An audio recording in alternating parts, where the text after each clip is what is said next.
junior quarterback Alex Carter. First off, how excited are you to open up in Michigan this year? Thrilled. Being in Michigan, I got my first play there as a redshirt freshman. Being able to go back there and shake out the cobwebs a little bit. I think being there the first time, I was incredibly nervous. I mean, my first play was on third down. Everyone was screaming. It was pretty overwhelming, and I think going back there with a couple of years under my belt is definitely going to help. You set numerous passing records last year with the Broncos.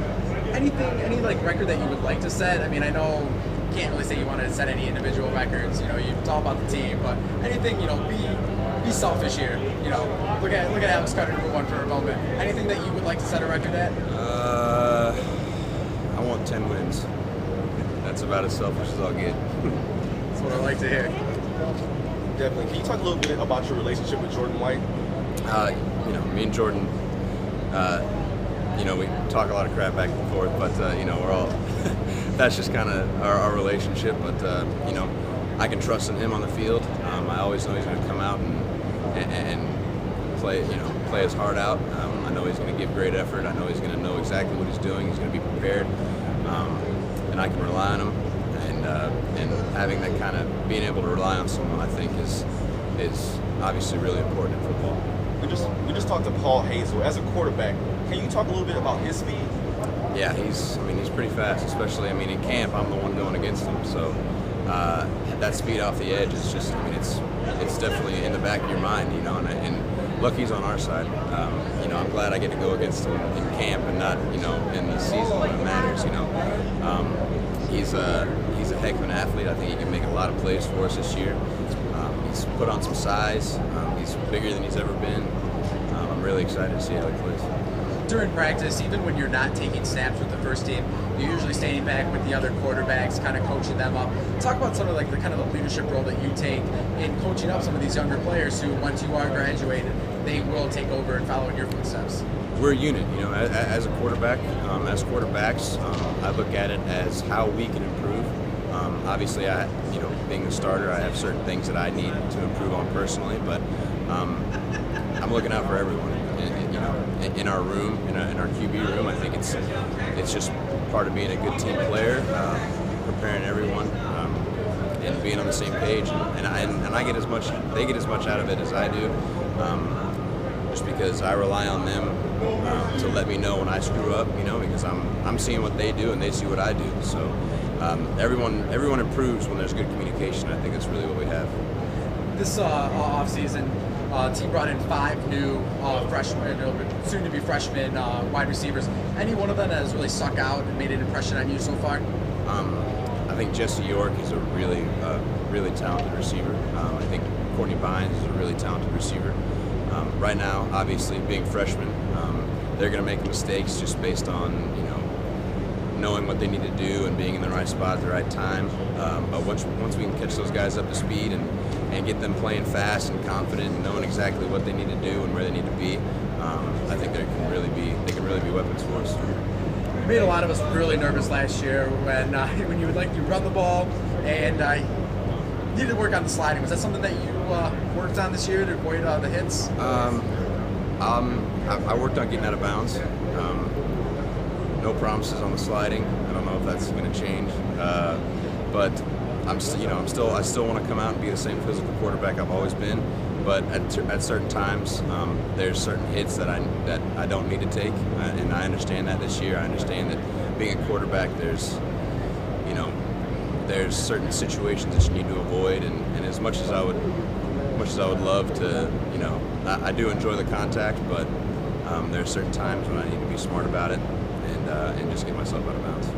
What are some specific things that you learned from last year, maybe game preparation-wise, practice-wise, that you make it a point to do this year to help you get better? Just taking every day. When you get in season, you only have a week to prepare for every single game, and it's like, you got to prepare every day, and it's like Saturday's your test. And I think this year, what I'm going to change from last year, I think I'm going to take every day. I'm going to try and get the most out of every single day and be as prepared as I can, because the more prepared I am in games, the faster I can play, the more dangerous we are as an offense, and I think I owe it to my team, and I owe it to myself to be as prepared as possible. You have a striking resemblance to Sunshine from a member of the Titans. How often do you get that comparison? I started in high school actually, but I've been compared to him a couple times. But I mean, the hair obviously is helping out. We've seen a couple of players with the dreadlocks on the team, and you got the locks, and we've seen Arnheim grow his hair out this year. Is that something kind of like is it like a team thing, or? I mean, yeah, like the guys with the dreads, I guess I was always kind of envious.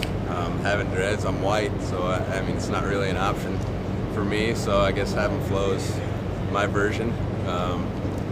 But I think, and that's Rob's the same way, and Dallas Walker and Dan O'Neill, we're all kind of trying to, I guess, a little bit of swag, I guess.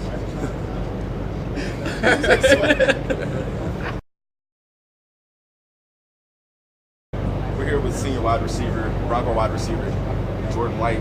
I've got a few questions for you today. First of all, what are your expectations for this season?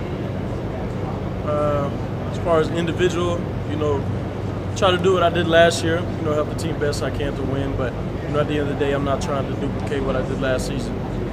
Just trying to double the wins we had and basically come out with a MAC championship. I think that's what we're all ready for. It's been a long time coming for this university, and 6 years that I've been here that we haven't been as successful as we should have been. So I think this year, that's definitely what we're looking for. Now we know you're from Cleveland, and two, you're good friends with Juan Nunez. How much did it mean to have him sign with your hometown team? Oh yeah, I was at media day in Detroit when I heard about it, and talked to him for a little bit on the phone, and went back home for a little bit, but I was in Spain, so I didn't get a chance to see him at the camp. But when I first heard about it, I thought about I might have to get me a Juan Nunez jersey. So when he makes the team and he's out there playing games, I'm gonna get me an official Juan Nunez Browns jersey.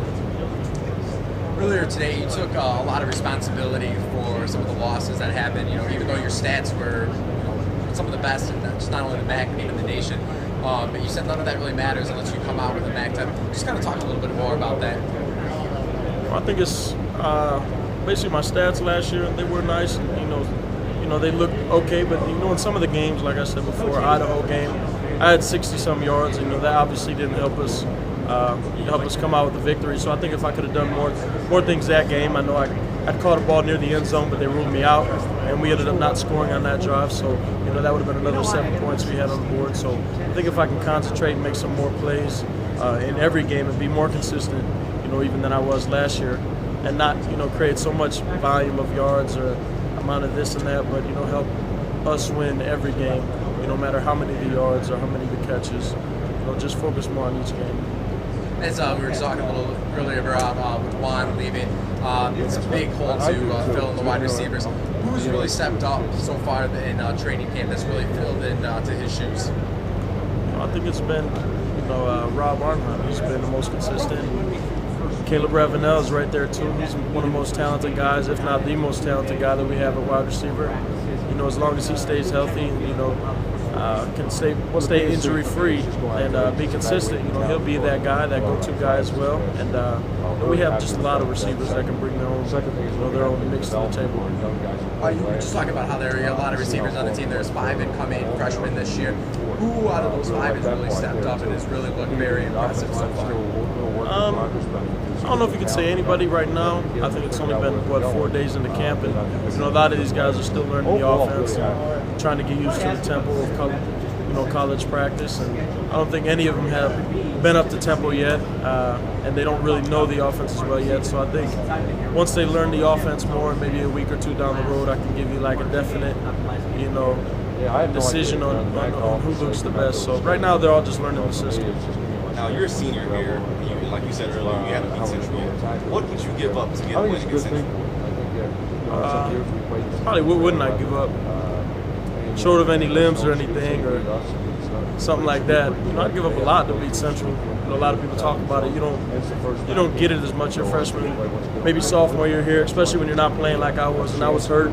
A lot of people talk about Central Michigan, the Western Michigan rivalry, but I didn't really get it. And until you play in it, you're able to see how that rivalry forms and what it's from. But right about now, after 5 years of not beating them, not many people get a chance for a 6. So I definitely need this one. Broncos have a long line of successful wide receivers, Greg Jennings, Jamarco Simmons. How does it feel to know that you're like that next person in line and like this long, successful history of wide receivers? It feels good, after the dedication I put in with the injuries and stuff, and Kyle Blecker and his staff helping me back, to even participate, on the field, let alone be successful. And I think it, helps when you have guys like Tim Hiller, all the things he did here. To throw to you, and guys like Juan Nunez on the other side of the ball to make it easier for you. Guys like Alex Carter, especially last season, only as a sophomore, to be able to do the things he did, really helps. Someone like me who could be good just become, a lot better. Last time Western Michigan played University of Michigan in Ann Arbor, you were injured, so you had to miss the game, obviously. How much are you looking forward to going to the big house, potentially making the end zone, scoring touchdowns? How much is that weighing on your mind? I definitely look forward to it. I think it's going to be a great time. I was injured the last game, but I was there, and I kind of saw what the atmosphere was like. So I already have a taste of what it's like, but just getting to play in front of that many people, and having to be the first game, and just get back to the football season, will definitely be uplifting. Other than Central, what game do you have starting on your schedule? Not sure any. Maybe the first one. Definitely the first one. We gotta go out there and play well, against Michigan before any other team. So All right, we're here with senior Western Michigan punter Ben Armour. Ben, this is your fourth season. What have you? How have you improved your game? I mean, you're a punter, but what have you done in the off season to kick the ball further? Well, obviously, it's probably the main things that everybody probably thinks about when they think about kickers is flexibility and just being consistent. I've tried to go to camps every summer, and I've learned a lot of things throughout the last 3 or 4 years with that, getting my hang times up, learning different technical things, I guess, different drop techniques, and making sure I'm extending up through the ball. So putting all those things together throughout the last 3 or 4 years, I think has helped me out a lot. And still some things I can learn these last couple weeks of camp, but so far it's been done. With being a punter, you being on the field is usually something that the team doesn't want. How do you approach coming onto the field knowing that the offense just failed and now you have to go on and basically help set up the defense to help make their job easier?